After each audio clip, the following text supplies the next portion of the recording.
Hi everyone, I'm Oleksandr Shchur and I'm excited to present to you our work on AutoGluon TimeSeries. AutoGluon TimeSeries is a new addition to the AutoGluon framework. It's an open-source Python library for automated machine learning.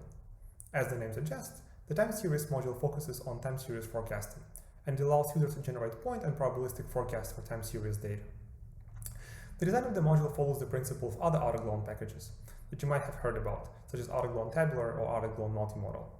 The focus here is on ease of use and robustness, and we primarily use ensemble methods instead of other AutoML methods like HPO and architecture search.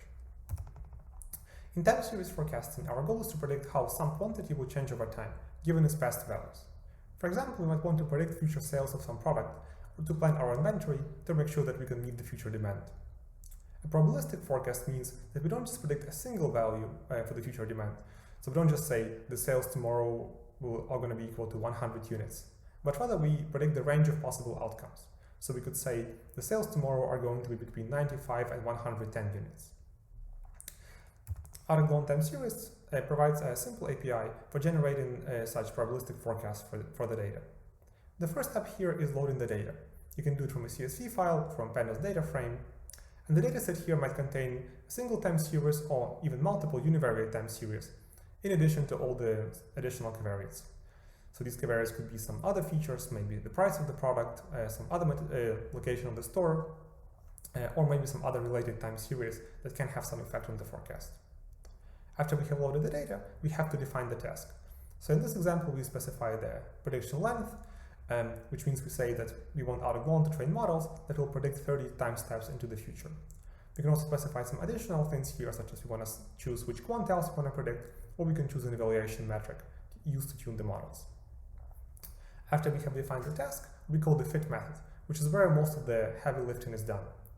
Inside of this method, the predictor does from pre-processing, fits all the models, ensembles them, and finally selects the best model that is then used for prediction inside the predict method.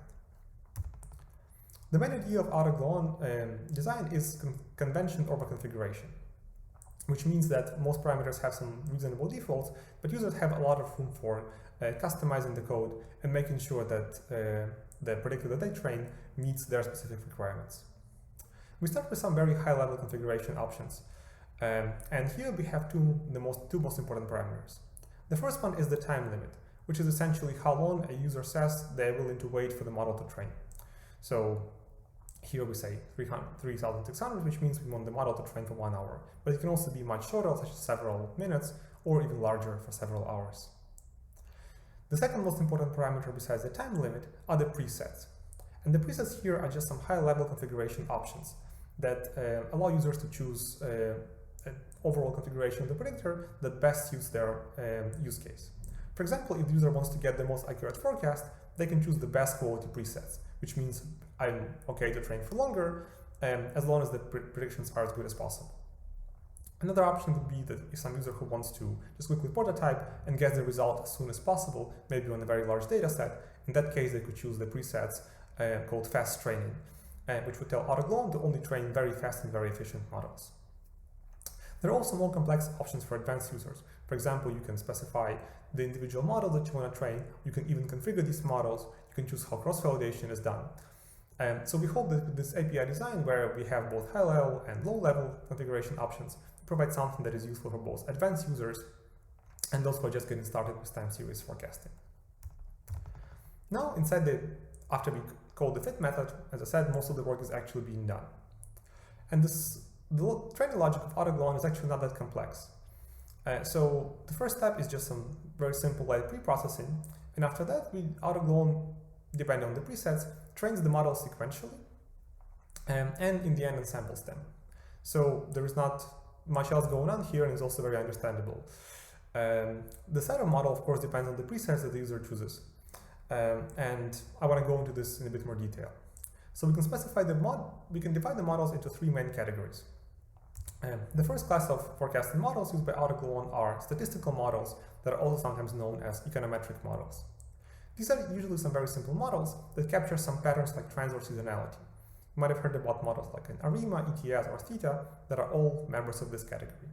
Despite their simplicity, these models actually often perform very well on many forecasting tasks, especially if we don't have much additional data available. And these models are also called local models because for these models we have to fit a separate model to each individual time series in the dataset. This can be computationally quite expensive, but we use some tricks with multi-core processing and prediction caching to make sure that this process is overall efficient and these local models can predict very fast. The next class of models are deep learning forecasting models. And these are some flexible neural models based on neural networks, as the name implies. They have many advantages and also many differences to other models. The first big difference to local models is that these are now global models, which means we fit a single model to all time series in the dataset. So they can somehow learn to transfer patterns from one time series to other time series in the data. They also have very good at handling covariates and are overall quite flexible, so they can capture some complex patterns in the data. Some examples of such models are DPR, Temporal Fusion Transformer, or PageTST. Finally, there are so-called tabular models that are essentially converting forecasting into a usual regression problem. So as you can see in the figure here, here we have a time series with 6 observations. We can convert it into a usual tabular data set where we have a feature matrix X that consists of the past values of the time series and the target vector Y, which contains future time series values. Now that we have this regression data set, we can use our favorite regression algorithm.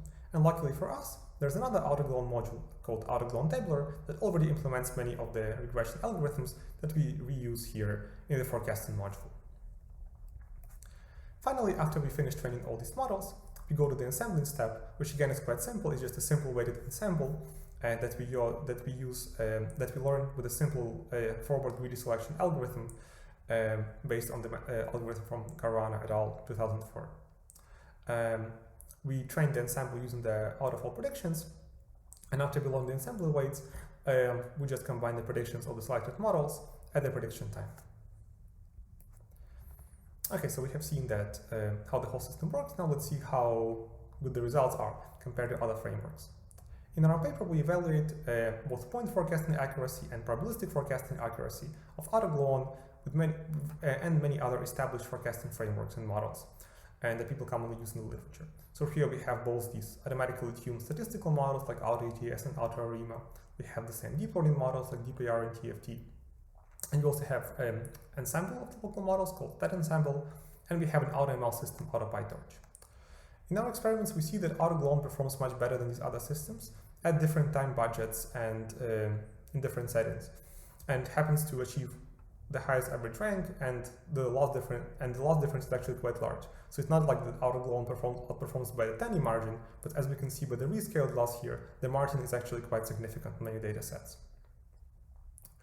Of course, good accuracy is not the only desirable property of an AutoML system. Another very important factor is how long it takes to train these models. And here we compare, for all the models we set the time limit to 4 hours, we see that AutoGluon, despite this large time limit of 4 hours, actually usually trains for up to 1 hour for the majority of the data sets and never crosses the 4-hour time limit. Its overall, the prediction times are, the overall training times are a bit higher than for the other models, but it's still worth it because the accuracy in the end is quite large. Finally, we want to understand why AutoGluon works, so like what are the important components that actually are important for them, that are necessary for all these good results. And for this, we do an ablation study where we train AutoGluon we train AutoGluon for a reduced amount of time, and we also train different versions of AutoGluon where we exclude certain models, where we exclude statistical models or deep models or tabular models.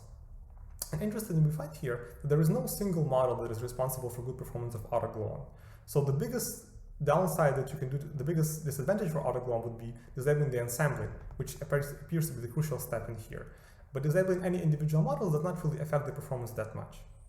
And another interesting thing here that we find is that even if we reduce the time limit to only 10 minutes, the AutoGluon would still achieve really good results, getting the highest average rank among all the models, the lowest loss, and even being the best model for 14 datasets.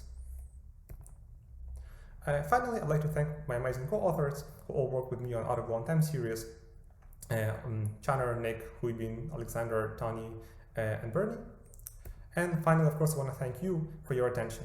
I'd like to talk to you about the conference, about AutoGluon at the conference, and see you at our poster session. Thank you.